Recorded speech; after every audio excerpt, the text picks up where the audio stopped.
Hello, victorious reparations recipients. Welcome to my channel, After Reparations, What Comes Next? This series explores practical concepts surrounding DOAS reparations once they are allocated to those individuals eligible to receive them. This five-part series depicts different undertakings that we'll face as a community once the checks materializes and things we must consider as a nation within a nation. Topics we will tackle: 1. Receiving those first few checks, how to stay sane. 2. An in-depth view of what we'll most likely buy. And 3. What we currently spend our monies on. This is simply a simplistic overview of the American DOAS reality versus the new paradigm reparations will signal.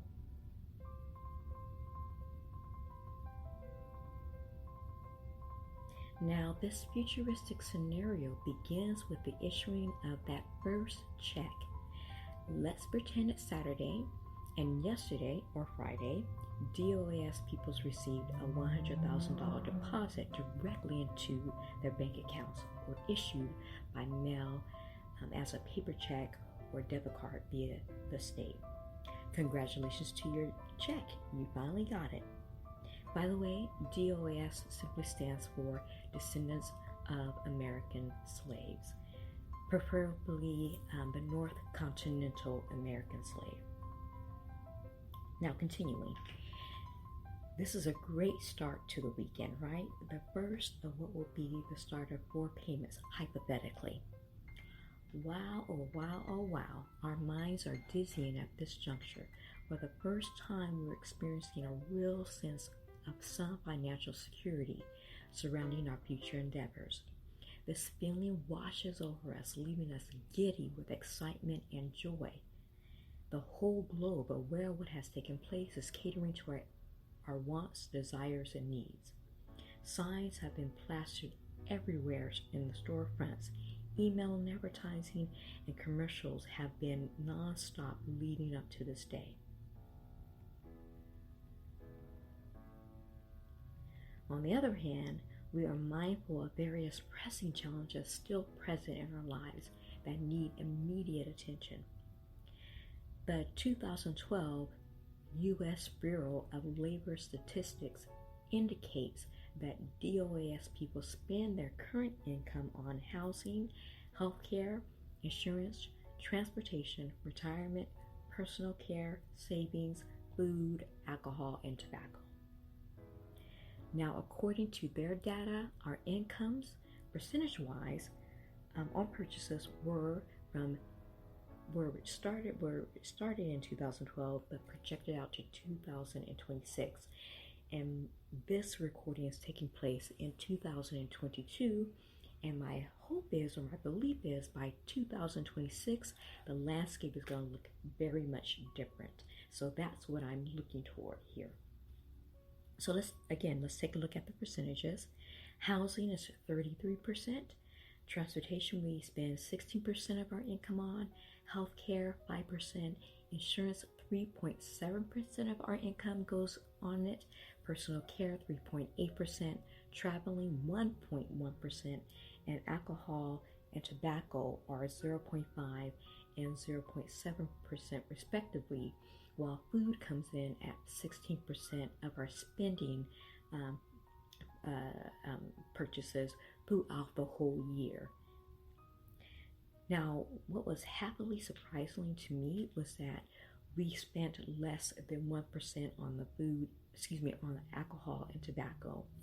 And it was a reminder to me that corporate media projections of Black life versus the realities are sometimes not one and the same. It is also worth noting that due to our current condition of poverty and deprivation, we don't travel much, which again stands simply at 1.1%. Now, having stated those numbers, that $100,000 check we just received, let's be honest, some of us will blow that shit to the high heavens. We're going to trick it off, which will be in full effect For many of us, the lace fronts will be popping, the shoes will be fresh from the spot, and the cuts will be properly faded. However, we will, by circumstances, apply that check to bills, living expenses, and debt. For now, let's look at the hard numbers most of us will allocate to our life this weekend futuristically.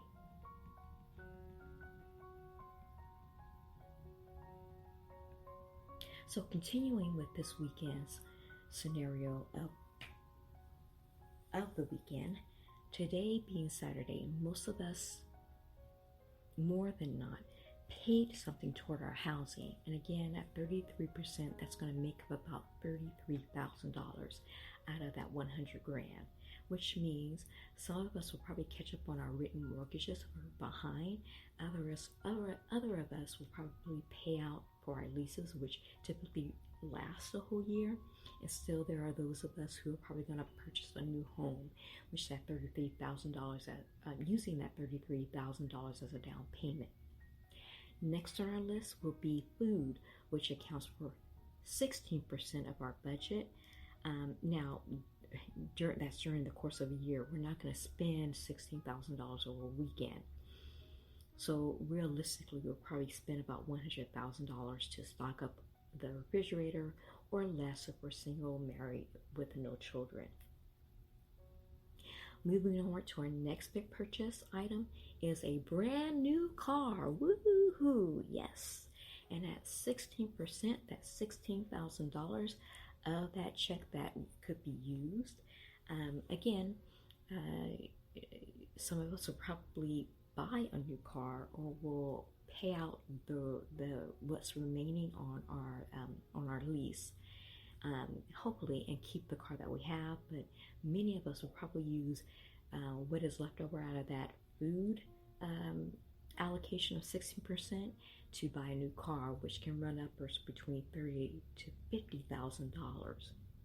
And of course, we now know that transportation is not a luxury item; it is a necessity. And along with that, we may even get caught up on our everyday bills and tackle some of that debt that I alluded to earlier, which may include student loans and medical bills. And then there's retirement, and if we're wise, we'll put a little more in that account and make sure our car insurance and medical debt is on deck, applying $3,700 to $5,000 respectively. These are just some averages spelled out in hard numbers on what we may have on our plate of pressure that we will be seeking to release as soon as possible once that check rolls in.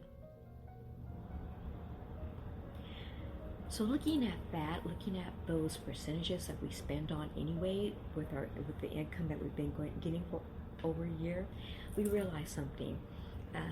American life at that $100,000 will roughly cost us $83,200, taking the percentages previously stated into account.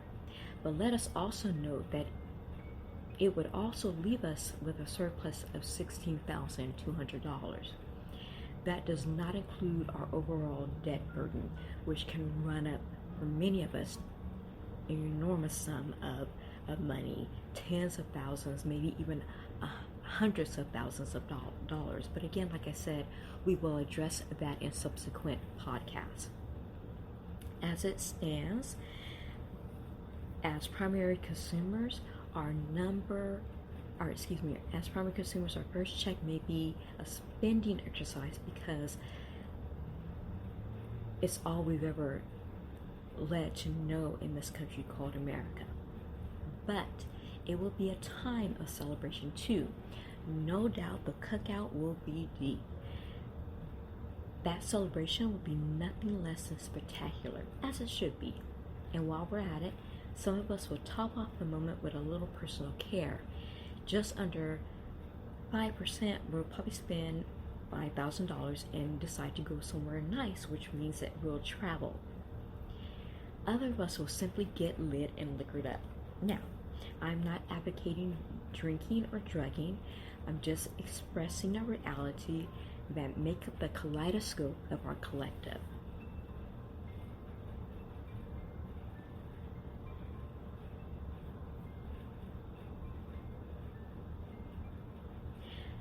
Let's take a moment to realize many of our DOAS men and women whom are homeless will be sleeping in a bed on that fateful weekend, no longer on the streets. Let us be aware that all this spending will amount in some form or fashion a returning of the first check to the hands of white people as a whole. Yep, that's right, folks.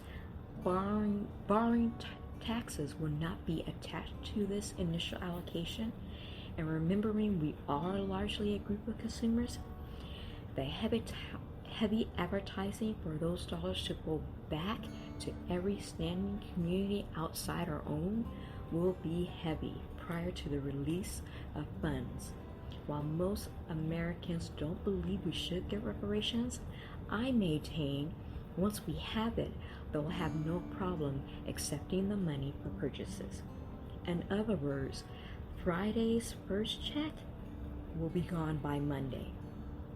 Therefore, this podcaster strongly suggests you don't quit your day job when that check finally rolls in.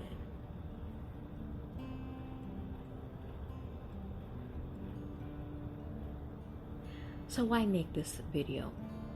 Well, simply to flesh out in real terms what may happen to us as a people who are the bottom rung of the society, and how we may react in real dollars and cents to receiving a whole heap of cash, and begin to have us think prior to the installments,